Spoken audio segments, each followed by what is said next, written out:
Hey mga brods, may reports and rumors nga tayo dito po kay Jay Crowder. Yes, ang 35 years old, 6'6" former NBA or former elite NBA player na pwedeng ipalit ng SMB dito kay George King. Alam din naman natin kasi may issue itong si George King sa mga training camp sa SMB. Yun nga, may mga attitude problem nga daw ito. And yung iba dun, mga kabrods, hindi nagugustuhan na ng SMB camp. Kaya nga ayon din sa reports and rumors din kay Mr. Snow Badwa na parang si George King din ang tinutukoy doon ni Boss Snow Badwa na papalitan na ng SMB. Ito, Jay Crowder, di hamak naman na mas malakas ito. Grabe rin kasi experience na ito sa NBA and talagang matagal ito sa NBA mga kabrods. Biruin nyo yan 11 years lang naman nag-NBA. Ito pong si Jay Crowder and one of the elite NBA player and hindi lang basta NBA or ex-NBA. Di yan katulad ng kunyari sabihin natin ex-NBA ka tapos magiging import ka dito sa PBA tapos ang lakas mo na tignan. Katulad nila Bol, Terrence Jones, Chris McCullough at iba pa. Di ba mga kabrods yung mga former NBA player na ganyan? Ito hindi. Former or ex-NBA player nga pero hindi ito bench.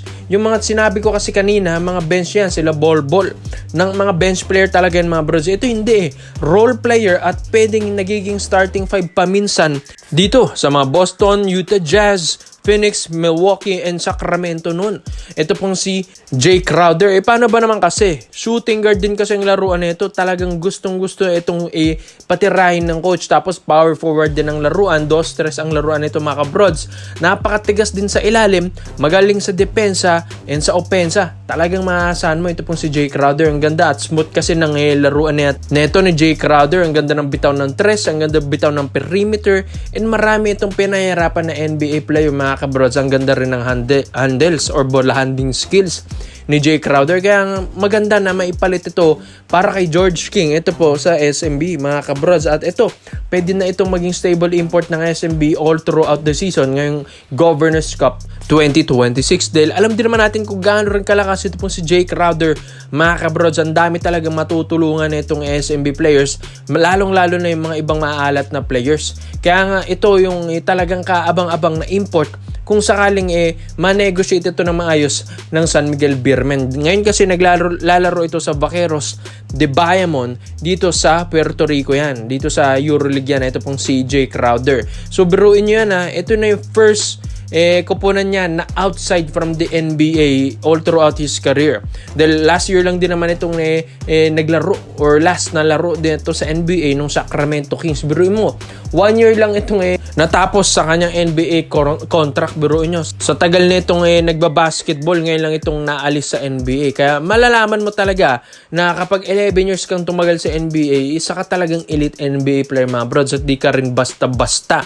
Kaya nga dito para sa SMB, napaka-jackpot talagang makuha nila si Jay Crowder. Sa depensa pa lang, maasahan mo na Tapos sa opensa pa lang, talagang maaasahan mo ito. Ito pong si Jay Crowder. Kaya ang dami na itong matutulungan ng mga maaalat na players dyan sa SMB.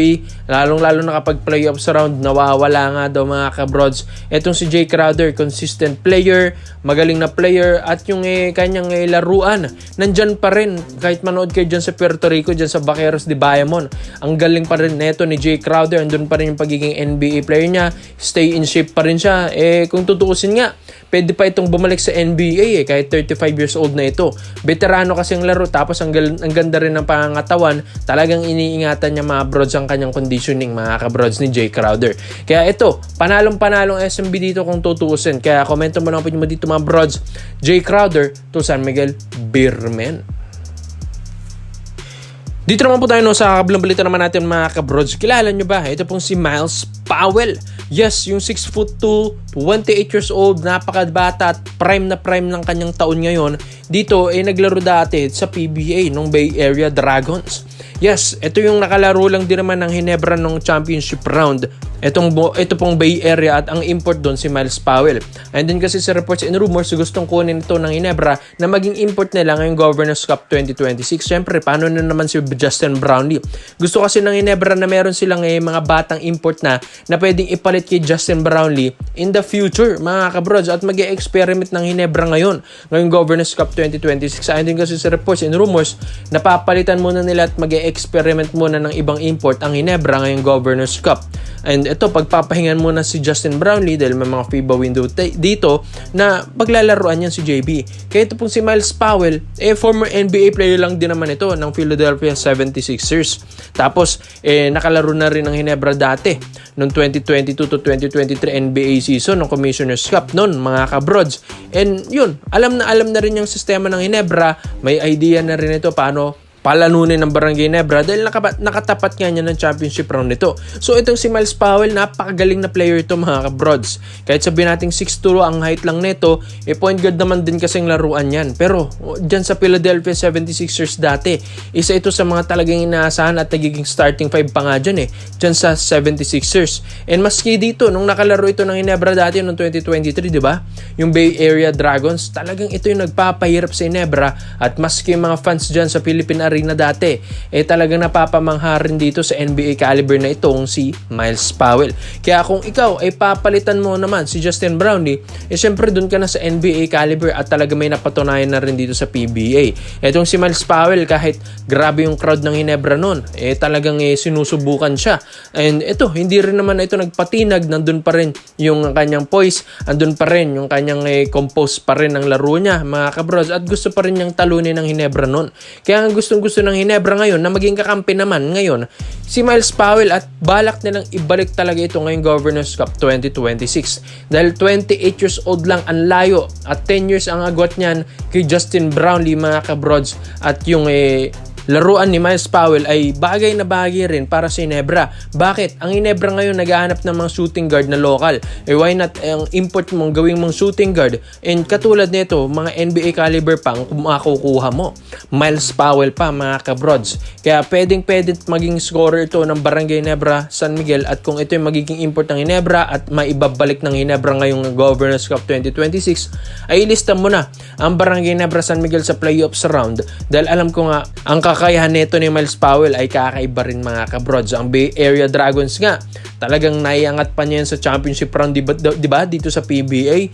Yan yung guest team na talagang nakatungtong ng championship round kaysa sa mga ibang Hong Kong Eastern ngayon na mga guest team ngayon, mga Macau Black Bears na parang hindi na nagseseryoso sa PBA. Itong Bay Area Dragons talagang tumatak na guest team dito sa PBA dahil dyan kay Myles Powell. Kaya imbis na maging kalaban ulit ito ng Ginebra, mga kabrods, ay gusto man nila maging kakampi na muna si Myles Powell. Malay natin, mas kaya pala niyang mapa-champion ang Barangay Ginebra squad kaysa dyan sa Bay Area Dragons. Kaya ikaw, mga kabrods, sa tingin nyo ba magandang kapalitan na ba ito ni Justin Brownlee, or pwede nilang maging reserve import, or pwede nilang ma-activate na si Myles Powell ngayong Governors Cup 2026 dahil napakabata, NBA caliber, and kayang-kayang pa-championin ang Barangay Ginebra squad. Komento mo lang mo dito, mga bros, sa Myles Powell to Barangay Ginebra, San Miguel. Salamat po sa panonood, mga bros. This is for Basketball Trade Option lang.